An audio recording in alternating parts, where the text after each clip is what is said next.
Orient bell tiles studio से आप देख रहे हैं एबीपी न्यूज। नमस्कार, मैं हूं प्रतिमा मिश्रा। दिन की हर बड़ी खबर के साथ आइए शुरू करते हैं भारत की बात। शुरुआत उन खबरों से जिन पर विस्तार से करेंगे चर्चा। महाराष्ट्र में भाषा के नाम पर छिड़ी सियासी महाभारत का विश्लेषण आज आपके लिए होगा। दिखाएंगे कैसे भाषा के नाम पर कुछ दल गुंडागर्दी दिखाकर लोगों की भावनाएं भड़काने का काम कर रहे हैं। महाराष्ट्र से शुरू हुई हिंदी वर्सेस मराठी की लड़ाई कैसे यूपी बिहार तक आ गई है। निशिकांत दुबे ने ऐसा क्या कहा है जिससे बीजेपी में ही घमासान छिड़ गया है, ये भी हम आपको बताएंगे। बिहार में एक महिला पर डायन होने के शक में परिवार के 5 लोगों की हत्या कर दी गई। 21वीं सदी में महिलाओं को डायन बताने वाली इस अंधविश्वासी सोच का विश्लेषण भी शो में होगा। शुरुआत करते हैं और सबसे पहले बात मराठी के नाम पर महाराष्ट्र में छिड़ी सियासी महाभारत की, वो भी एक सवाल के साथ। सवाल ये कि भाषा के नाम पर यह भिड़ंत आखिरकार क्यों। मैं हर दिन आपके सामने भारत की बात करती हूँ। भारत की बात का मतलब है हर भारतीय की बात, न कि किसी मराठी, गुजराती या पंजाबी की बात, क्योंकि हम सब एक हैं और हमें भाषा के नाम पर अलग अलग नहीं बांटा जा सकता। लेकिन महाराष्ट्र के कुछ राजनीतिक दल अपने सियासी स्वार्थ के लिए भाषा के नाम पर लोगों की भावनाओं को भड़काने का काम कर रहे हैं। यही वजह है कि मराठी वर्सेस गैर मराठी की लड़ाई में नया उबाल आ गया है। ये लड़ाई अब महाराष्ट्र की सड़कों पर आ गई है। राज ठाकरे की महाराष्ट्र नवनिर्माण सेना इस मुद्दे के जरिए सियासी संजीवनी की तलाश कर रही है। इस संजीवनी की तलाश में एमएनएस कार्यकर्ता गुंडागर्दी से भी बाज नहीं आ रहे। इसीलिए हम कह रहे हैं कि भाषा का नाम और गुंडागर्दी का काम। हिंदी वर्सेस मराठी के साथ जिस विवाद की शुरुआत हुई थी, अब वो वोट वाले संग्राम में तब्दील हो चुका है। इसी सिलसिले में मंगलवार को महाराष्ट्र नवनिर्माण सेना के कार्यकर्ताओं ने ठाणे के मीरा रोड इलाके में शक्ति प्रदर्शन किया। शक्ति प्रदर्शन के नाम पर गुंडागर्दी दिखाने की कोशिश की गई। एक तरफ सड़कों पर यह संग्राम चल रहा था, दूसरी तरफ प्रदेश की राजनीतिक पार्टियां भाषा के मुद्दे पर अपने सियासी जोड़तोड़ में जुटी हुई थी। एमएनएस के प्रदर्शन के बीच जो घटनाक्रम आज सियासी गलियारों में दिखे, उससे यह साफ हो गया कि यह लड़ाई भाषा की है ही नहीं, बल्कि इसके पीछे वोट जुगाड़ने वाली सियासी मंशा छिपी हुई है। कैसे, वो आपको बताते हैं। मराठी को लेकर एमएनएस के प्रदर्शन को शिवसेना शिंदे गुट ने समर्थन देने की कोशिश की। मराठी के मुद्दे पर शिवसेना शिंदे गुट और बीजेपी के बीच अनबन दिखी। मराठी और हिंदी के भाषा वाले विवाद पर बीजेपी के घर में भी घमासान छिड़ गया। देवेंद्र फडणवीस और निशिकांत दुबे के बीच जुबानी तकरार हुई। यही नहीं, मराठी के मुद्दे पर शिवसेना उद्धव गुट और एमएनएस के स्टैंड से कांग्रेस असहज हो गई है, क्योंकि उसे बिहार चुनाव में इससे नुकसान की आशंका सता रही है। भाषा विवाद के बाद महाराष्ट्र में बदल रहे सियासी घटनाक्रम का विश्लेषण आगे करेंगे। पहले आपको एमएनएस के शक्ति प्रदर्शन की वीडियो रिपोर्ट दिखाते हैं।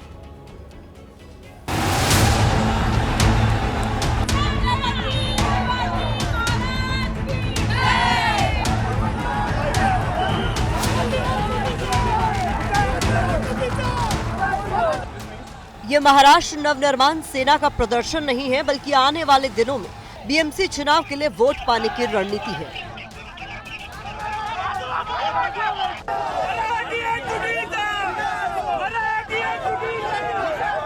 मंगलवार को एमएनएस की रैली के साथ इसकी शुरुआत हो गई। इस रैली की स्क्रिप्ट तब लिखी गई जब एमएनएस कार्यकर्ताओं ने एक फूड स्टॉल मालिक के साथ जबरन मराठी बोलने को लेकर मारपीट की। इसके विरोध में व्यापारी संगठनों ने विरोध प्रदर्शन किया। इसके जवाब में मंगलवार को एमएनएस कार्यकर्ताओं ने रैली निकाली। लोग के ऊपर दादागिरी चल रही। महाराष्ट्र में सब बाहर के लोग आते, हम लोग कभी गुजराती मारवाड़ी नहीं करते, लेकिन ये लोग का सब लोगों का जाहिर निषेध है। हालांकि जिस रास्ते से एमएनएस कार्यकर्ताओं ने रैली निकालने की कोशिश की, उसके लिए पुलिस ने मंजूरी नहीं दी, जिसे लेकर एमएनएस कार्यकर्ताओं और पुलिस के बीच झड़प भी हुई। ये एक्शन शुरू हो गया है, एक्शन शुरू हो गया है। पुलिस पकड़ रही है, लेकिन यहाँ पे मोर्चा शुरू हो गया है। पुलिस ने पकड़ने की कोशिश की, लेकिन यहाँ पे कोई रुक नहीं रहा है। छत्रपति शिवाजी महाराज का जयघोष यहाँ पे किया जा रहा है। बड़ी तादाद में यहाँ पे मोर्चा शुरू हो गया है। लोग यहाँ पे भाग रहे हैं, पुलिस पकड़ रही है, लेकिन यहाँ पे कोई सुनने के लिए तैयार नहीं है। इसके बाद रैली को लेकर जब एमएनएस कार्यकर्ताओं और पुलिस के बीच टकराव बढ़ने लगा, तब मुख्यमंत्री देवेंद्र फडणवीस को भी सामने आना पड़ा। महाराष्ट्र में किसी भी मोर्चे को इजाजत है, ये लोकतांत्रिक राज्य है, वो भी मोर्चा निकालना चाहे तो परमिशन लेकर निकाल सकता है। लेकिन जब कोई परमिशन लेता है तो उसका रूट किस प्रकार से होना चाहिए। अगर रूट में कई ट्रैफिक के प्रॉब्लम्स है, अगर रूट में कोई ऐसी जगह है कि जहाँ पर स्टैम्पिड जैसी अवस्था हो सकती है, कुछ ऐसी चीजें होगी तो पुलिस रूट चेंज करने को कहती है। तो मैंने जब पुलिस कमिश्नर से पूछा तो पुलिस कमिश्नर ने मुझे कहा कि हमने उनको रूट चेंज करने के लिए कहा था, लेकिन वो एडमंट थे कि हमको ये रूट लेना है, इसलिए पुलिस ने उसको नकारा है। एमएनएस की शक्ति प्रदर्शन के बाद महाराष्ट्र की बाकी पार्टियों ने भी मराठा वोटर को लेकर सियासी जोड़तोड़ शुरू हो गई। शिवसेना शिंदे गुट के नेता और सरकार में मंत्री प्रताप सरनाईक ने भी रैली का समर्थन कर दिया और फडणवीस सरकार के खिलाफ पक्षपातपूर्ण कार्रवाई करने का आरोप लगाया। जा रहा हूँ मीरा भाईंदर, देखते पुलिस क्या करती है। जा रहा हूँ मीरा भाईंदर, देखते पुलिस क्या करती है। बाद में प्रताप सरनाईक मीरा रोड पर एमएनएस के प्रोटेस्ट वाली जगह पर भी पहुंचे, लेकिन वहां उन्हें विरोध के चलते वापस लौटना पड़ा। दरअसल शिंदे गुट भी बाला साहेब ठाकरे के नाम पर मराठी की राजनीति करता है। ठाकरे बंधुओं के साथ आने के बाद उसे अपनी मराठी राजनीति की जमीन खिसकने का डर लग रहा है। यही वजह है कि शिंदे गुट ने मनसे की रैली को समर्थन करने का निर्णय लिया था।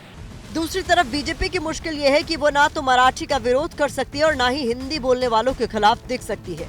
बीजेपी की इस कमजोरी को हथियार बनाकर शिवसेना, उद्धव गुट और एनसीपी जैसी विपक्षी पार्टियां उसे टारगेट कर रही हैं। एक तो आप महायुति का राज्य चल रहा है कि दड़पशाही का राज्य चल रहा है कि ब्रिटिश के काल में हम हैं। इसके पहले वहाँ के जो व्यापारियों ने मोर्चा निकाला, बंद किया, कोई किसी ने विरोध किया क्या, वो उनका अधिकार है। उसी तरह से उसी अधिकार को रखते हुए ये मोर्चा निकाला गया। मैं समझ सकता था कि मोर्चा अब इधर नहीं उधर निकालिए। 3-3 बजे तक के जाके लीडरों को अरेस्ट करने का काम किया गया। मतलब क्या चल क्या रहा है, दड़पशाही है कि क्या है? मुख्यमंत्री ही इसके लिए जवाबदार है, उनको ही जाके पूछे, क्योंकि जो भी कंफ्यूजन हुआ है वो माननीय मुख्यमंत्री। फिलहाल एमएनएस के प्रदर्शन ने महाराष्ट्र की राजनीति में आगे का एजेंडा सेट कर दिया है। इससे ये साफ हो गया है कि भाषा वाला विवाद सिर्फ एक आई वॉश है।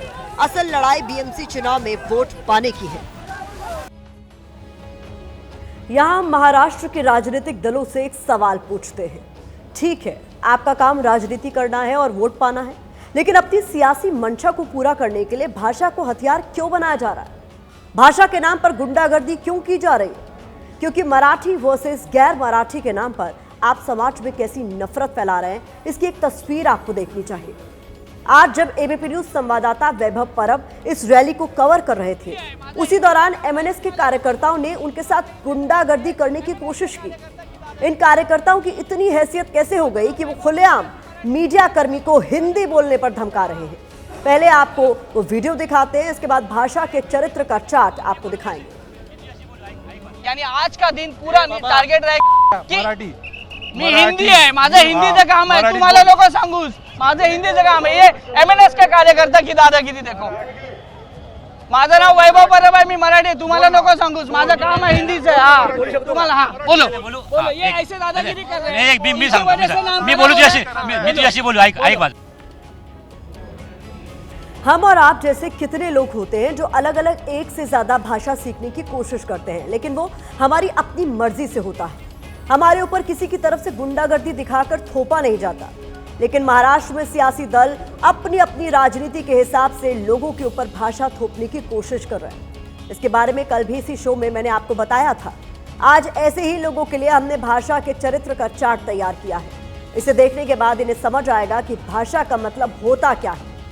कोई भी भाषा आपस में जोड़ने का काम करती है, जबकि राजनीतिक दल भाषा के नाम पर लोगों को आपस में बांट रहे हैं।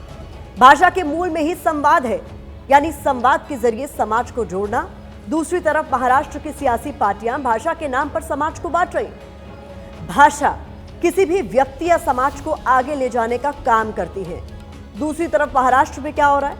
पार्टियां भाषा के नाम पर समाज को पीछे धकेल रही हैं, अपने अपने समुदाय और राज्य तक सीमित कर रही है। अब सवाल यहाँ ये है कि महाराष्ट्र में एमएनएस मराठी भाषा के मुद्दे पर इतनी आक्रामक यानी अग्रेसिव क्यों हो रही है? क्यों शिवसेना शिंदे गुट भी उसके स्टैंड का समर्थन कर रही है? इस रिपोर्ट में देखिए। 5 जुलाई को महाराष्ट्र की राजनीति में जो हुआ, उसने राज्य के सियासी समीकरणों को बदल कर रख दिया। इस तस्वीर को देखकर सबसे ज्यादा बेचैनी शिवसेना शिंदे गुट में हुई, क्योंकि मराठा वोट बैंक की राजनीति में उसके लिए नई चुनौती खड़ी हो गई। दरअसल इस पूरी कवायद के केंद्र में आने वाला बीएमसी का चुनाव है, जिसमें मराठा वोटर्स की निर्णायक भूमिका है। महाराष्ट्र विधानसभा चुनाव के बाद एकनाथ शिंदे ने खुद को सबसे बड़े मराठा नेता के तौर पर स्थापित करने की कोशिश की है। चुनाव नतीजों ने भी उनकी रणनीति पर मुहर लगाई है। यही वजह है कि शिंदे गुट मराठी के नाम पर एमएनएस की रैली का समर्थन कर रहा है। तो ज्या पद्धतीनं पोलीस दादागिरी आणि गुंडगिरी करतायत, ती गुंडगिरी आणि दादागिरी प्रताप सरनाईक सहन करणार नाही। दूसरी तरफ उद्धव ठाकरे और राज ठाकरे की कोशिश अपने उसी मराठा वोट बैंक को अपने पाले में लाने की है। वो दिखाना चाहते हैं कि बाला साहेब ठाकरे की विरासत के असली ध्वजवाहक वही हैं। यही वजह है कि वो ब्रांड बाल ठाकरे स्टाइल राजनीति में वापस लौट रहे हैं। एमएनएस के कार्यकर्ता मराठी अस्मिता के नाम पर मारपीट कर रहे हैं और गुंडागर्दी कर रहे हैं। शिवसेना उद्धव गुट भी पीछे से उसके कृत्यों को समर्थन दे रही है, लेकिन प्रदेश की बाकी पार्टियों को ये गुंडागर्दी बर्दाश्त नहीं है। देखिए, ऐसा है कि एमएनएस के लोगों ने कानून का मजाक बना के रख लिया है। उनको लगता है कि जो भी सरकार आए, सरकारें उनके खिलाफ कोई कार्रवाई करती नहीं। एमएनएस प्रोटेस्ट करने जा रही है, मैं समझता हूँ ये गैर कानूनी है। इस तरह से बिल्कुल नहीं, सरकार को इस पर ध्यान देना चाहिए। हकीकत यह है कि अगर उद्धव और राज ठाकरे की पार्टी बीएमसी का चुनाव हार गई तो सियासी तौर पर उनके पास कुछ नहीं बचेगा। उद्धव ठाकरे की सियासी जमीन भी खिसक जाएगी। दूसरी तरफ राज ठाकरे तो पहले ही प्रदेश की राजनीति में हाशिए पर है, क्योंकि विधानसभा चुनाव में उनके पास एक भी सीट नहीं है। यहाँ बीएमसी के 2017 के चुनाव नतीजों पर भी नजर डालना जरूरी है। 2017 के चुनाव नतीजों पर नजर डालें तो अविभाजित शिवसेना ने 84 सीटों पर जीत हासिल की थी। बीजेपी ने 82, कांग्रेस ने 31 और एमएनएस ने 7 सीटें जीती थी। अब शिवसेना 2 गुटों में बंट चुकी है। ऐसे में बीजेपी और शिंदे गुट से उसे कड़ी चुनौती मिल रही है। यही वजह है कि पहले अपना सियासी अस्तित्व बचाए रखने के लिए दोनों भाई साथ आए हैं और अब मराठी अस्मिता के नाम पर एमएनएस ने आंदोलन की शुरुआत की है। मराठी वर्सेस हिंदी की इस लड़ाई को बीजेपी सांसद निशिकांत दुबे के बयान ने भी नया मोड़ दे दिया है। निशिकांत दुबे ने शिवसेना उद्धव गुट और एमएनएस कार्यकर्ताओं को बिहार, यूपी आने की चेतावनी दी है। साथ ही पटक पटक कर मारने की बात कही है। अब उनके बयान के खिलाफ महाराष्ट्र की विपक्षी पार्टियों ने मोर्चा खोल दिया है। बयान के विरोध में आज एनसीपी शरद गुट और शिवसेना उद्धव गुट के कार्यकर्ताओं ने प्रदर्शन किया। निशिकांत दुबे के बयान को मराठियों का अपमान बताया। इसके बाद भी निशिकांत दुबे मानने को तैयार नहीं है। वो लगातार राज ठाकरे की पार्टी को टारगेट कर रहे हैं। आज उन्होंने एक्स पर एक पोस्ट भी किया। उन्होंने लिखा कि ये 2007 का विकीलीक्स है। राज ठाकरे को जनता का समर्थन नहीं मिलता तो गुंडों को आगे करती है, यानी गुंडागर्दी ही उसका मकसद है, जो आने वाले बीएमसी चुनाव में हारने के डर से ऐन पहले ऐसा कर रही है। मेरा विरोध ठाकरे की गुंडागर्दी से है और सहनशीलता की सीमाएं खत्म हो गई है। निशिकांत दुबे के पोस्ट से पहले ही विपक्षी पार्टियां उनके बहाने बीजेपी पर हमले कर रही थी और सीएम देवेंद्र फडणवीस बयान पर डैमेज कंट्रोल करने की कोशिश कर रहे थे। जब अपने घर में हो, महाराष्ट्र में हो, यदि बहुत बड़े बॉस हो तो चलो बिहार, चलो उत्तर प्रदेश, चलो तमिलनाडु, तुमको पटक पटक के मारेंगे। निशिकांत दुबे यांचं जर तुम्ही पूर्ण ऐकलं तर ते संघटनेच्या संदर्भात बोलले आहेत। ते मराठी माणसाला त्यांनी सरसकट त्या ठिकाणी म्हटलेलं नाही। कि दुबे है कौन? दुबे को क्या अथॉरिटी दिया है क्या यहाँ के हिंदी भाषी को? वहाँ बैठकर आप बात करते हैं। यहाँ के जो हिंदी भाषी नेता है, मैं उनसे अपील करता हूँ, दुबे का जो वक्तव्य है उसका निषेध करवा। तो मैं कहूँगा कि आप महाराष्ट्र की मिट्टी में मिलजुल गए। विषय था हिंदी सक्ति का, लेकिन भाजपा ने वो विषय हिंदी सक्ति से वो लेके गए मराठी वर्सेस नॉन मराठी। तो ये राजनीति का एक हिस्सा है, सिर्फ बम्बई के इलेक्शन के लिए और बिहार के इलेक्शन के लिए। तो ये अच्छी चीज़ नहीं है। वो मराठी को धमकी देके कहीं हिंदी सहानुभूति वो अपनाना चाहते हैं और ये हिंदी वर्सेस मराठी का एक झगड़ा लगाने का उनका प्रयास है। अब वक्त इस खबर पर सोशल मीडिया के ओपिनियन का है, तो इस विवाद को लेकर सोशल मीडिया यूजर्स लिख रहे हैं कि जो जिस राज्य में जाएगा उसे वही की भाषा बोलने पर मजबूर किया जाएगा। ऐसे तो ये विवाद कभी शांत ही नहीं होगा। कोरोना के दौर में जब गैर मराठी भाषी अपने राज्यों को लौट गए थे, तब मुंबई की इकोनॉमी हिल गई थी। आज इन्हीं के साथ भाषा के नाम पर मारपीट हो रहे हैं। तो ये इस खबर पर सोशल मीडिया का नजरिया है। अब आपके मन में सवाल होगा कि इस विवाद में आगे क्या होने के आसार हैं। तो एमएनएस का रुख देखते हुए लग रहा है कि वो मराठी अस्मिता के मुद्दे पर और आक्रामक रुख अपनाएगी। दूसरी तरफ इसको लेकर महाविकास आघाड़ी में खटपट होने की आशंका है, क्योंकि उद्धव राज के साथ आने से कांग्रेस असहज हो गई है। अगर वो मराठी भाषा पर उद्धव राज के स्टैंड का समर्थन करती है तो इसका खामियाजा उसे बिहार चुनाव में उठाना पड़ सकता है। चूंकि बात बिहार की हुई है तो हमारी अगली खबर भी बिहार से ही है, जहां से आज दो तस्वीरें सामने आई हैं। दोनों तस्वीर महिलाओं से जुड़ी हुई हैं, लेकिन इन दो तस्वीरों में जमीन आसमान का अंतर है। पहले बात पहली तस्वीर की। नीतीश सरकार ने फैसला लिया है किसी भी सरकारी नौकरी की सीधी भर्ती में 35% सीटें बिहार की महिलाओं के लिए सुरक्षित रहेंगी। लेकिन सीटें सुरक्षित करने से पहले महिलाओं को सुरक्षित करने की जरूरत है। ये दूसरी तस्वीर बताती है कि कैसे बिहार आज भी अंधविश्वास की जंजीरों में जकड़ा हुआ है। बिहार के पूर्णिया में डायन होने के आरोप में एक ही परिवार के 5 लोगों की जिंदा जलाकर हत्या कर दी गई। मतलब आज भी बिहार में अंधविश्वास की डायन महिलाओं को खा रही है। सोचिए कैसी विडंबना है। एक तरफ भारत चांद पर पहुंच चुका है, दूसरी तरफ भारत में ही आज भी महिलाओं को डायन बताकर मारा जा रहा है। ये घटना उसी बिहार में हुई है जहां सुशासन राज में अपराध का बोलबाला है। पूर्णिया से 20 किलोमीटर दूर मौजूद टेटगामा गांव और आसपास के 3 से ज्यादा गांव में उरांव जाति के लोग रहते हैं। इनमें बाबूलाल उरांव का परिवार भी शामिल है। बताया जा रहा है कि बाबूलाल खेती मजदूरी के साथ साथ झाड़ फूक का काम किया करते थे।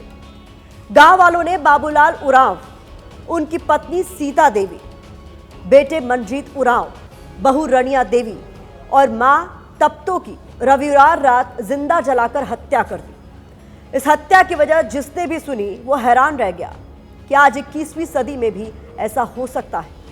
आरोप है कि गांव के करीब 100 से 150 लोगों ने इन 5 की हत्या डायन होने के आरोप में की। पहले आपको इस घटना की पूरी पृष्ठभूमि बताते हैं, फिर आपको बताएंगे कैसे नीतीश की पुलिस एक बार फिर फेल साबित हुई है। टेटगामा गांव में 200 लोग रहते हैं। बताया जा रहा है पिछले 2 साल में इस गांव में 6 लोगों की मौत हो चुकी थी। गांव वाले इसके लिए बाबूलाल उरांव के परिवार को ही दोषी मानते थे। इसी के चलते टेटगामा गांव के लोग अपनी घर की महिलाओं को बाबूलाल और उसके घर की महिलाओं से दूर रहने को कहते थे। कुछ दिन पहले ही गांव के रहने वाले रामदेव उरांव के बेटे की अचानक तबीयत बिगड़ी और उसकी मौत हो गई थी। वही छोटा बेटा भी बीमार था। यहीं से मामला बिगड़ गया। रामदेव के बेटे की मौत के बाद आदिवासी टोले और आसपास के गांव में ये अफवाह फैल गई कि रामदेव के बड़े बेटे के बाद बाबूलाल का परिवार उसके छोटे बेटे की बलि लेना चाहता है। 6 जुलाई की रात हत्याकांड को अंजाम देने से पहले गांव में रात करीब 9:30 के आसपास पंचायत बैठी थी। पंचायत में पूरे गांव के पुरुषों को बुलाया गया था। बताया जा रहा है गांव का प्रमुख नकुल उरांव खुद पंचायत की अगुवाई कर रहा था। पंचायत में बाबूलाल के परिवार को भी बुलाया गया, लेकिन वो लोग नहीं आए। इसके बाद पूरे परिवार की हत्या का प्लान कर भीड़ बाबूलाल के घर की तरफ चल पड़ी। जब नकुल गांव के लोगों की भीड़ लेकर बाबूलाल के घर पहुंचा, रात के 10 बज रहे थे। सभी लोग खाना खाकर सोने की तैयारी में थे। इस बीच गांव वालों ने दरवाजा खोलने को कहा। गेट खोलते ही उन्होंने मारपीट शुरू कर दी। पहले इसको सबको बुला करके उनको बारी बारी से लाया गया, पीटा गया उनको। उसके बाद पेट्रोल छिड़क करके उनको जला दिया गया। यहीं पे इसी जगह पे जला दिया गया। फिर इसमें जो है ना, देख रहे हैं ये जो जंगल है पानी का, उसमें उनको दे करके ढक दिया गया। पुलिस ने वारदात के बाद 3 आरोपियों को गिरफ्तार किया है, जिनमें नकुल उरांव भी शामिल है। 3 गिरफ्तारी थी, जिसमें मैंने कहा कि जो मेन एक्यूज्ड है, नकुल जो नाम आप बता रहे हैं, उसकी भी अरेस्टिंग हो गई। बाबूलाल का एक बेटा 16 साल का सोनू उसके साथ रहता था। घटना के दौरान किसी तरह उसने भागकर अपनी जान बचाई। बाबूलाल का एक और बेटा 19 साल का ललित गांव से बाहर किसी काम से गया था, जो घटना के बाद सोमवार सुबह करीब 5 बजे गांव पहुंचा था। आकर के पिटा किए, पहले पिटा कर करके तब उन लोग को ले गया रस्सी से बांध करके, तब और मारता था, फट्टा था, बाकी था, सब उससे मारता था। अच्छा ये बताइए, मार मार के अधमारा करते उसको जिंदा जला दिया? हाँ, जिंदे जलाया है, अधमारा कर करके। और सबको उधर ले जाके छुपाया था 1.5 किलोमीटर दूर जलकुमरी के पास। हाँ।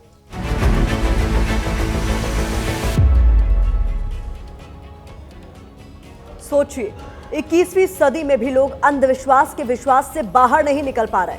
ये वारदात सुशासन बाबू के राज में एक कलंक है, क्योंकि बिहार में हत्या, बलात्कार, डकैती की वारदातें तो पहले से ही होती आ रही थी।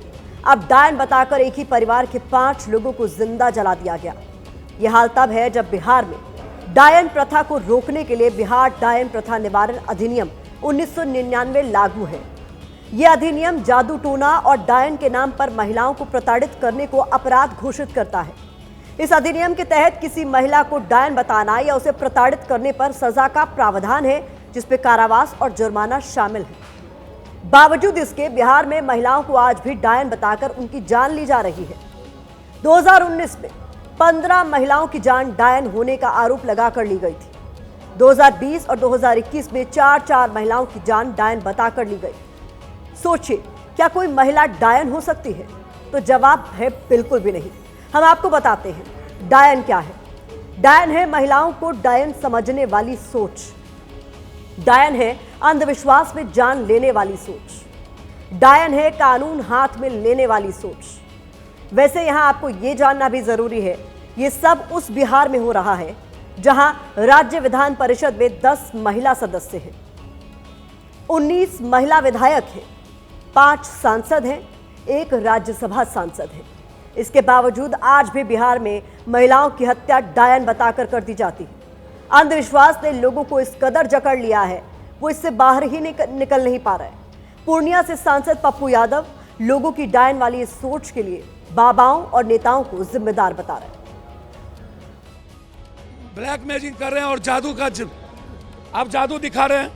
हेलो हेलो हनुमान जी, हाँ हनुमान जी, हेलो हेलो। अब हनुमान को बात कर रहा है फोन पर। अब दुनिया को क्या लगेगा, ये तो हनुमाने से बात कर रहा है। बाप रे बाप, ये तो हनुमानों का भगवान है। अब ये इसको कौन बढ़ावा दे रहा है?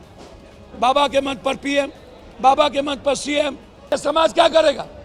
अंधविश्वास की तरफ नहीं जाएगा। अंग्रेजी की एक मशहूर कहावत है, नीरो फिडल्स व्हाइल रोम बर्न्स, यानी जब रोम जल रहा था नीरो बांसुरी बजा रहा था। तो क्या नीतीश कुमार बिहार के नीरो बन चुके हैं, जिन्होंने जंगल राज होते बिहार से आंख मूंद ली है, जिनका एक ही मकसद रह गया, किसी भी तरह सत्ता में बने रहना, और इसके लिए उन्होंने अब नौकरियों में महिला आरक्षण वाला दांव खेला है। वो भी तब जब एक दिन पहले ही उनके राज्य में डायन होने के आरोप में 3 महिलाओं समेत 5 लोगों की जान जिंदा जलाकर ले ली गई। दरअसल नीतीश जानते हैं महिलाएं उनकी जीत का तुरुप का पत्ता है। बिहार में कुल मतदाता 3.67 करोड़ हैं, जिनका वोटिंग परसेंटेज हर बार पुरुषों से ज्यादा रहता है। 2010 में 51.12% पुरुषों ने वोटिंग की थी, जबकि महिलाओं का वोटिंग परसेंटेज 54.49% था। इसी तरह 2015 में 53.32 और 60.48%, 2020 में 54.45 और 59.69% ये परसेंटेज था। बिहार में नीतीश कुमार की जीत के पीछे महिलाओं को साइलेंट फोर्स के रूप में देखा जाता है, इसलिए नीतीश ने एक बार फिर महिलाओं को लेकर बड़ा दांव चल दिया है। लेकिन सवाल ये है, उन महिलाओं का क्या जिन्हें आज भी डायन होने के आरोप में मार दिया जा रहा है? क्यों डायन प्रथा निवारण अधिनियम 1999 लागू होने के बाद भी नीतीश की पुलिस महिलाओं की रक्षा नहीं कर पा रही? क्या नीतीश को लग रहा है चुनाव से पहले उनके इस दांव से सारे दाग धुल जाएंगे?